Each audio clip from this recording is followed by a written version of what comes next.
Assalamualaikum warahmatullahi wabarakatuh. Perkenalkan, nama saya Luli Zahra dari kelas 11 IPA 4. Pada kesempatan kali ini saya akan membahas kolik abdomen.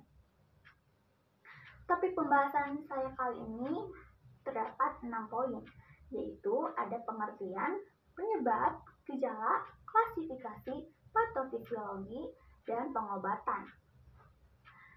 Baik, tanpa berlama-lama lagi, mari kita langsung memulai pembahasannya. Yang pertama, ada pengertian. Apa sih kolik abdomen itu? Kolik abdomen merupakan salah satu keadaan darurat non-trauma di mana seorang menderita memerlukan pertolongan secepatnya tetapi tidak begitu berbahaya karena kondisi penderita ini sangat lemah. Jadi penderita memerlukan pertolongan segera untuk mencegah memburuknya keadaan si penderita kolik abdomen ini.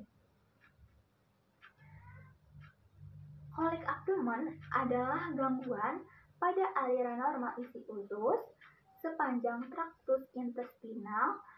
Obstruksi terjadi ketika ada gangguan yang menyebabkan terhambatnya aliran isi usus ke depan tetapi peristaltik normal. Selanjutnya ada penyebab mengapa terjadinya kolik abdomen. Penyebab nyeri dapat diklasifikasikan dalam dua penyebab, yaitu ada penyebab berhubungan dengan fisik dan berhubungan dengan psikis. Berhubungan dengan fisik. Secara fisik, contohnya nyeri yang disebabkan oleh trauma, neoplasma, peradangan, gangguan sirkulasi darah, dan lain-lain. Secara psikis penyebabnya dapat terjadi karena adanya trauma psikologis. Nyeri yang disebabkan oleh faktor psikologis ini merupakan nyeri yang dirasakan bukan karena penyebab organik, melainkan akibat trauma psikologis dan pengaruhnya terhadap fisik. Sedangkan penyebab nyeri kolik biasanya cepat diketahui, misalnya makan terlalu kenyang, makanan yang terlalu banyak asam, pedas, dan kebanyakan minum minuman beralkohol. Nyeri kolik juga dapat terjadi karena diare ataupun sembelit. Penyebab nyeri kolik bagian bawah perut yang paling sering ialah infeksi saluran kemih. Kolik dapat pula terjadi karena tersumbatnya kandung empedu, saluran empedu atau saluran kemih, dan peningkatan sekret asam lambung. Penyebab nyeri abdomen lainnya adalah infeksi, seperti infeksi ginjal, infeksi pada rahim, dan saluran telur. Nyeri dapat pula disebabkan oleh terhentinya aliran darah, misalnya bila terjadi lilitan usus yang menyebabkan pembuluh darah atau terjadi pembekuan pada salah satu pembuluh darah usus. Kemudian ada pula beberapa gejala yang perlu kita ketahui. Yang pertama, ada mekanik sederhana usus halus pada abdomen pertengahan sampai ke atas, distensi, muntah empedu awal, peningkatan bising usus, nyeri tekan difus minimal. Selanjutnya yang kedua, ada mekanik sederhana usus halus bawah,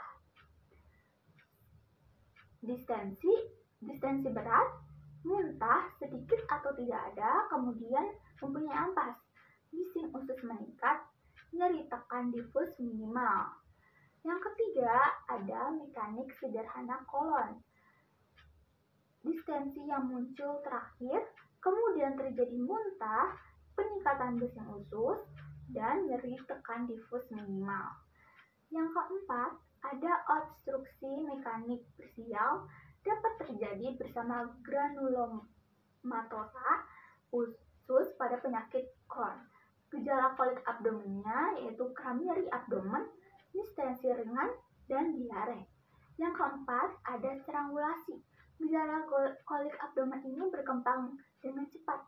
Misalnya, nyeri parah, terus-menerus, dan terkolalisir, distensi sedang, muntah persisten, biasanya bising usus menurun, dan nyeri tekan terkolalisir hebat.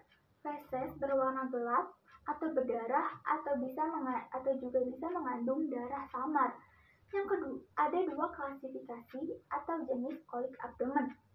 Yang pertama, abdomen visceral adalah berasal dari organ dalam, di mana intervasi berasal dari saraf, memiliki respon terutama terhadap distensi dan kontraksi otot. Bukan karena iritasi lokal, robekan, atau luka karakteristik nyeri, melainkan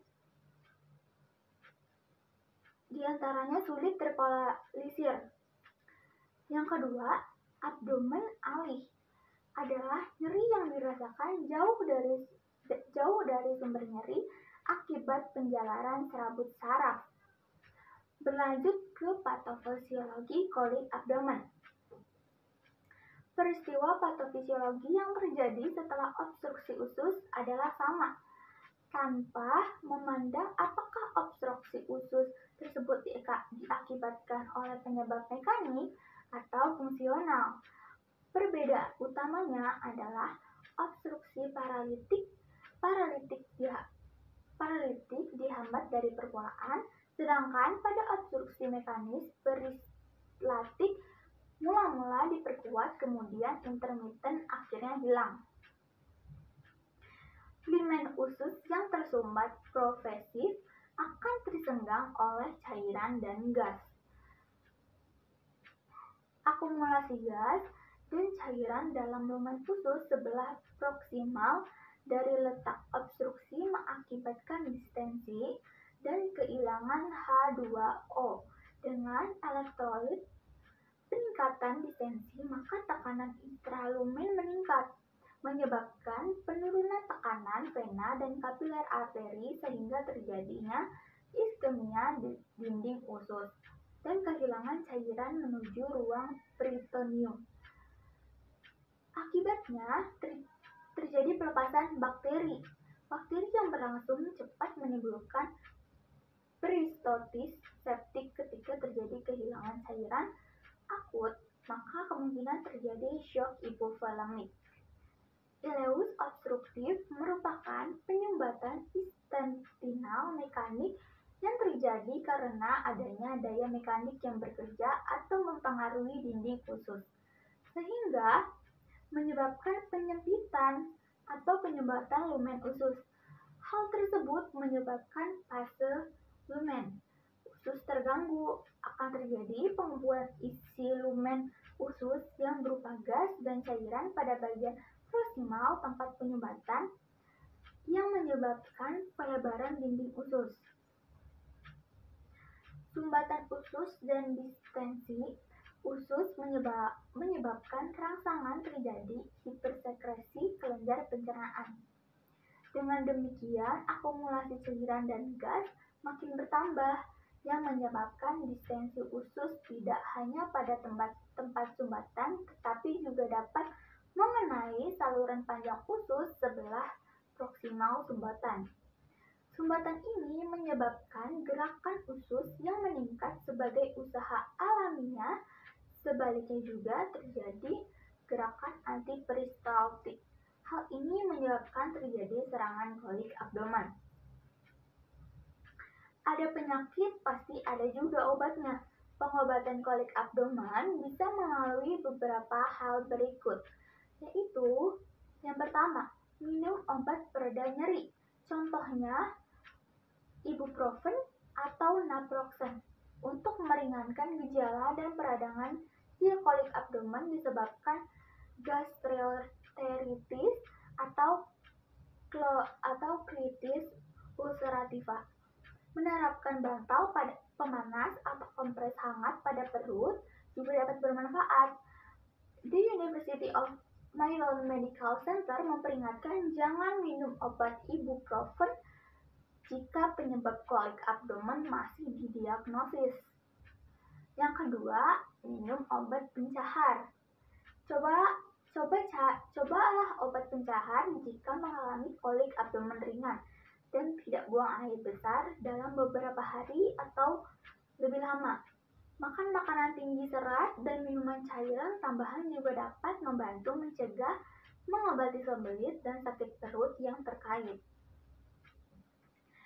Yang ketiga, atur pola makan. Makan makanan kecil dan menghindari kafein, alkohol, gandum, susu, dan coklat, yang semuanya dapat memicu kram perut pada beberapa orang. Yang keempat, hubungi dokter. Jika cara sebelumnya belum berhasil, tanpa berlama-lama lagi untuk segera ke dokter. Dokter juga mungkin meresepkan obat untuk mengendurkan otot-otot di usus dan kandung kemih.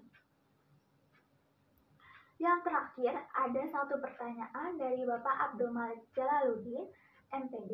Beliau bertanya bagaimana membedakan antara kolik abdomen dengan nyeri perut biasa. Terkadang kolik abdomen bisa terasa seperti sakit perut biasa atau kram. Jika disebabkan oleh sakit perut biasa, rasa sakit biasanya akan mereda dengan sendirinya seiring waktu atau dengan penggunaan obat penghilang rasa sakit. Sedangkan dalam kebanyakan kasus, kolik abdomen mungkin tidak membaik setelah penggunaan obat penghilang rasa sakit karena biasanya disebabkan oleh banyak hal dan rasa sakit yang dirasakan sangat parah. Kolik abdomen perlu diperiksakan langsung ke dokter. Dalam menentukan diagnosis dan mencari penyebab kolik abdomen, dokter akan melakukan pemeriksaan fisik dan serangkaian pemeriksaan penunjangan seperti tes darah, tes urin, pemeriksaan radiologi seperti ronsen, USG, dan CT scan. Mungkin itu saja jawaban yang bisa saya berikan dan semoga bisa menjawab pertanyaan tersebut. Dan telah sampai kita pada ujung presentasi kali ini. Mohon maaf bila ada kesalahan kata atau kata-kata yang kurang mengenakan di hati kalian. Akhir kata saya ucapkan terima kasih atas perhatiannya. Wassalamualaikum warahmatullahi wabarakatuh.